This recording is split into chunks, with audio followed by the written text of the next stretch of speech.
All right, what is up, everyone? Welcome back to the channel. My name is Chris, and today I am back with another game review here for the fourth preseason game for the Flyers. Not great overall. Flyers lose this game 4-0. Just did not have the, I guess you could say, the same intensity that they had in the first period, and that they didn't really carry that through. They kind of got outworked for most of the game. Lines in this game were a little bit different. We have Lixel with Hayes and Tippett, Van Riemsdyk with Jackson Cates and Hayden Hodgson, Noah Cates with Frost and Forster, Brooks with Legzinski and McEwen. Defense was Sanheim and Risto, Samula and Sealer, York and Addard. Sandstrom was in this game, ended up getting hurt.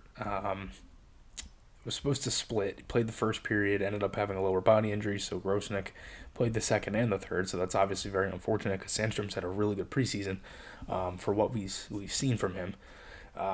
First period, the Flyers were really good. They had a handful of great opportunities, some good power play looks. As for those set power plays, Boston had 4 power plays today. They went 1 for 4. Their first goal of the game was a power play goal. The Flyers penalty kill now is 14 for 16 in the preseason, so it's been pretty good. Really, the only time it really got exposed, I guess you could say, would be the last game against Washington, but overall the PK has been good. Again, handful of good looks. Frost had 1 in the first. Flyers led that first period with 8 shots to the Bruins 2. Sandstrom had not much, but he did have a nice save early on Pavel Zacha. It was just driving up the wing. Nice save there. Frost had a pretty good forecheck to stop an easy clear for Boston, where he just kind of kept the play deeper in the zone and didn't let the Bruins get out quicker. As the game went on, Boston was able to get around that and get out of the zone quicker. Bruins get a power play here. Legzinski had 2 good plays in the penalty kill. He was one guy I really did like today. Legzinski, I thought he had good stick work. Just overall, I thought he was very efficient forward, especially on the penalty kills when you notice them. Flyers get a power play. Frost misses the net. Beautiful setup from Hayes and Tippett. Hayes had a nice zone entry. He's done well in that area. Hayes, in the past 2 games, he's had some pretty good zone entries getting into the zone. So that was obviously something that you wanted to see, was the zone entries and how that could be better for this Flyers team. As for the rest of the period, again, they dominated. They had crisp passing, lots of time. The time in the offensive zone, made creative plays. Had a power play late that wasn't as crisp, but Bruins were much better on the penalty kill too. As for the second, the second period, how would I define that? I think the second period was more of Boston was able to kind of get into the zone. They started making plays. They actually were winning battles, and that was the biggest thing. Was the Flyers lost majority of the battles from the second period throughout the rest of the game. Early on in the second, obviously Grosnick starts. I thought the Flyers did a good job defending at their own blue line. Then Hodgson gets a holding call. That kind of opened up the whole rest of the game. I felt like Bruins get a goal. Bruins had a couple of chances there, but they had a couple nice clears from Legzinski. Later, the Bruins will get a power play. This is when they would score 1-0.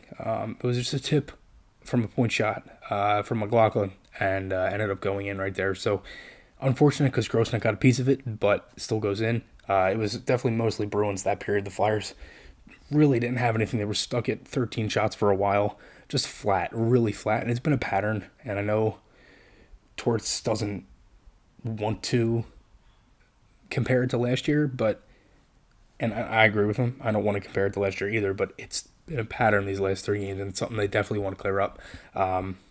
Shots were 13-5 Boston in the period. End of the period, total shots were 15-13 in favor of the Bruins. So from an 8-2 advantage to only 5 shots in the second, it's probably part of the reason why the Flyers didn't score today. Just didn't have many quality looks.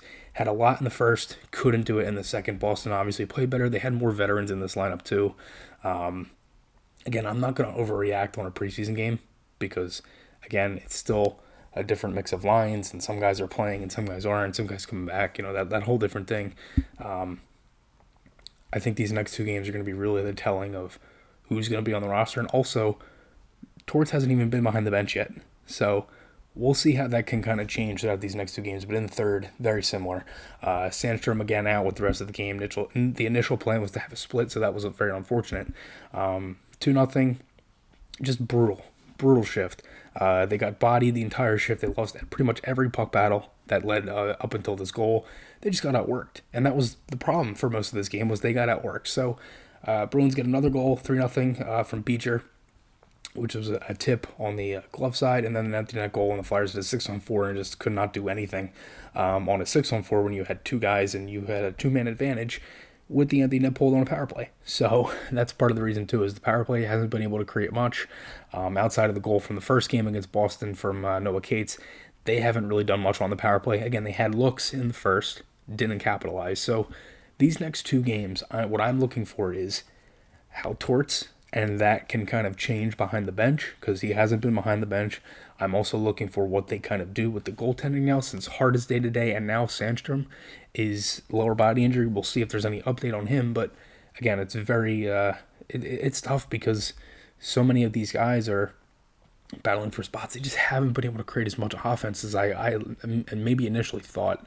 I thought they would have at least been able to create more. They only have 4 goals in 4 games here. 2 in the first game, 1 in the second 2, and then they're shut out today. So just not great. And you know, they've been flat for most of these games. So again, it is the preseason, and it is that, but you want to see some improvements. So we'll see what happens. Let me know what you guys think below on today's game.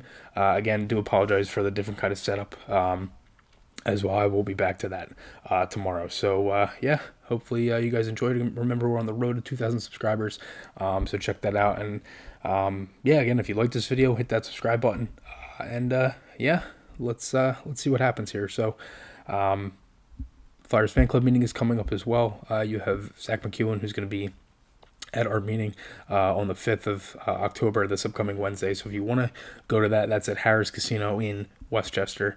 If you want to attend that, and then it's registered members only, so you'd have to sign up at the door. But yeah, again, thank you guys so much, and I'll talk to you all again soon.